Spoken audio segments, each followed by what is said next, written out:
What the f am I gonna do? Are you focusing? Hi guys, I'm Stevie and I'm moving again. I don't know if you can see these boxes. I'm so exhausted. I'm sure lots of you have noticed, but I used to really overshare on YouTube and on Instagram and post literally everything about my entire life. And since COVID started, I've kind of stopped doing that. It's slowly progressed over the couple years.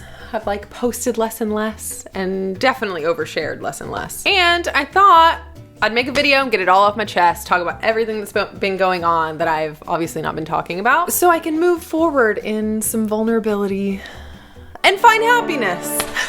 You know, just a casual, really fun, lighthearted video. So yeah, obviously there have been multiple factors that have contributed to this, but I think that keeping things secret almost, or like just things adding up that I had decided not to talk about, whether they were good or bad or stressful or exciting, it's really left me, it had left me with like just a lack of motivation for content, lack of ideas for what to talk about and what to make, because I don't know, I feel like from when I first started making videos, I was really, I don't know, I just like talked about everything that was going on. Like I haven't really made it a habit to keep big things that were going on in my life a secret. So that's been new and I haven't really learned how to navigate that. And maybe I never will. I'm just gonna rattle off everything that's been going on. So basically, I moved to the UK away from most of my friends. And then once COVID started, like I think I was here for like a month, and then me and Josie moved to Blackpool, which is very far away from any friends the few friends that I do have in the UK, very far away from them. And then, you know, deciding to not talk about, like, I secretly got married. So deciding to keep it a secret and having to call my wife, my girlfriend, on the internet, not really that fun, but you know, we got through it. It wasn't that big of a deal. By the way, basically, when this video is live, it will be our 2-year wedding anniversary. Wild. So the big one, the big thing that I haven't been able to talk about is we decided to go on the journey to become adopters. So we decided to adopt. So I was in foster care as a kid, and since then I've always wanted to either work with foster kids or foster or adopt in some capacity. And Josie's dad was adopted, and so she's always been called to adoption as well. So after we decided to go on that journey together, I like bought every book about parenting traumatized children, because adoption is trauma, and just was consuming everything I possibly could, but also couldn't share about it because like that's weird, or at least at the time I was like, this is weird. I'm just like in the early process. I'm just learning. All I wanted to talk about was all of the things I was learning about parenting and trauma and childhood trauma and early childhood development, but I couldn't make content about it because, I mean, there's so many reasons I felt like I couldn't, but one of them being, how am I supposed to make parenting content when I'm not a parent? So that might explain a little bit about moving a lot. So not this house, but the house we lived in beforehand, that was a house we had chosen to suit us and adopted children. So when we got rats there, while we were in the adoption process, it was very stressful. And that's part of the reason why we only want to live in bungalows, is because I want to be open to disabled children, and living on a 1-floor place that has minimal stairs and maybe 1 step is gonna make that much more possible, so that we can provide a safe place for disabled kids. So when we got rats and we had to move, we had to pause the adoption process. So we found another bungalow, which is here. We moved here and we started up the adoption process again. And we were like, great, it's like a wonderful countryside setting and there's wonderful schools and blah, blah, blah. It's also another bungalow. So there's really extensive process and checks that go into becoming adopters in the UK. It's very different to the US. Let me know if you want me to make a video about like how the process is different and how maybe the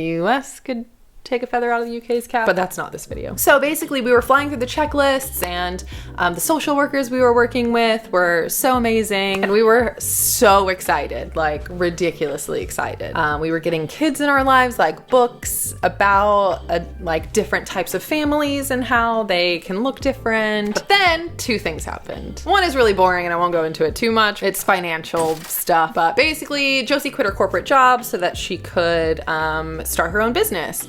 and she liked what she was doing, but doesn't really like the owning her own business part, like really didn't like it. And then I, obviously moving my financial stuff from the US to the UK is just really freaking stressful and just a nightmare. Whatever.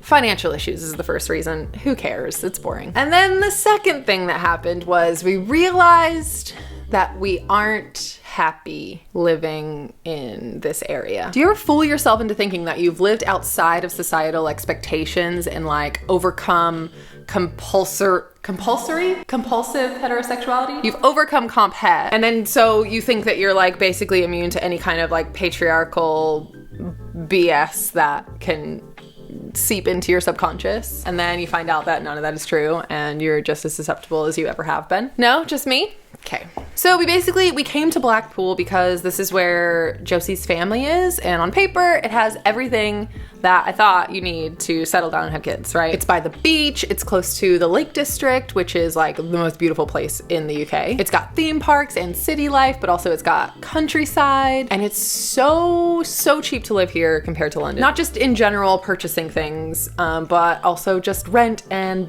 buying a house, like, seemed kind of attainable for us at some point in the future. But that's all like the cerebral reasons that you're like, let's write a pros and cons list on a piece of paper. But the last reason, the biggest one that I think is subconscious, or was subconscious for me, is that I subconsciously believe that when you settle down to start a family, you should be near other family members. Like, you're not supposed to live in a city. You're definitely supposed to be near family and where other families are. And in my head, that's not city life. So it made sense to stay in Blackpool.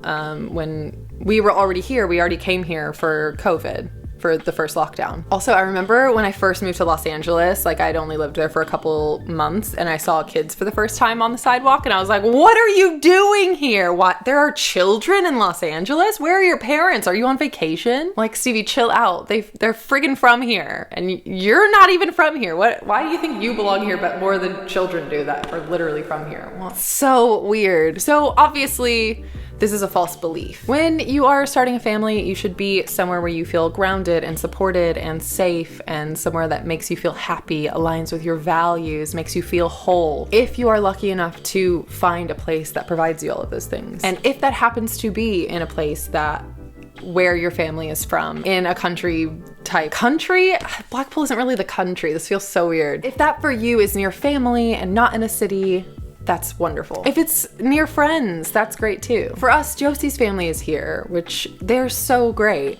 But I obviously, not only am I an immigrant, but I'm also an orphan, so I don't really have a place where I can feel supported by family nearby. But I've always felt like my friends are family, my chosen family. Seeing friends visit London and not being able to easily travel to them has been so heartbreaking. Not being around Jesse and Claude and Dodie and Alex and Sav has just been absolutely awful. And I'm not even a parent yet, so how is it gonna feel when I have even more restrictions on travel and time? And if I'm going to become a parent, you better know damn well I'm going to make sure that I am safe and comfortable and happy, and my cup is just absolutely overflowing. And some people feel that way when family is next door and friends are far away that they rarely see.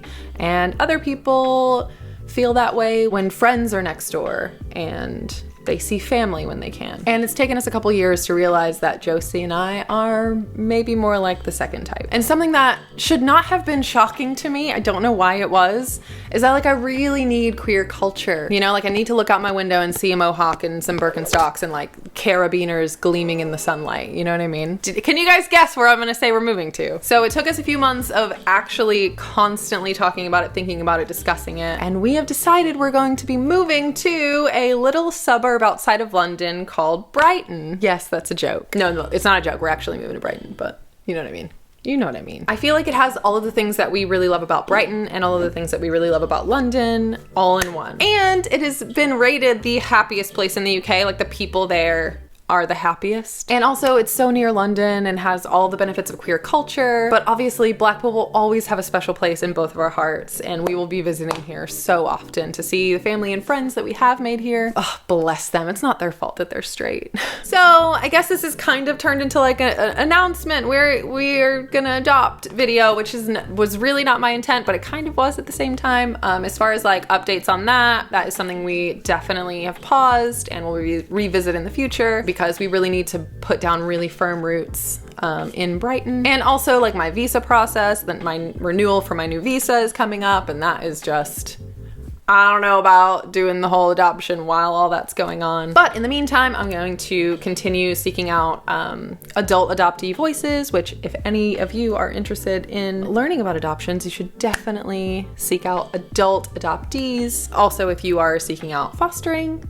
seek out previous foster youth. I just bit my tongue. People who were fostered, whatever. People, foster youth, people who are previously in foster care. I guess I'm one of those, so I guess you could seek out me. Maybe I should make a video about my foster care experience. I don't know. Anyway, we are very excited to start our fresh new gay life in happy Brighton. That's it. That's what's been going on. Thanks so much for listening and watching. Anyway, I am so truly grateful to everyone who has watched this whole video, first of all, but who has stuck around through the years of my content growing and changing, and me as a person growing and changing.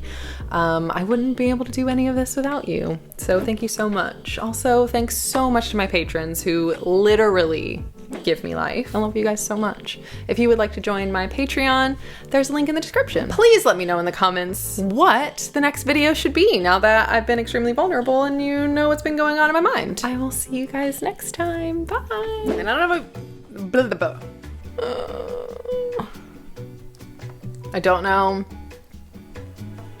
Well, did I just, is that what I want to say? Like, do you ever, moving and trying to, no, can I fucking talk to a camera? Stevie, this is your job.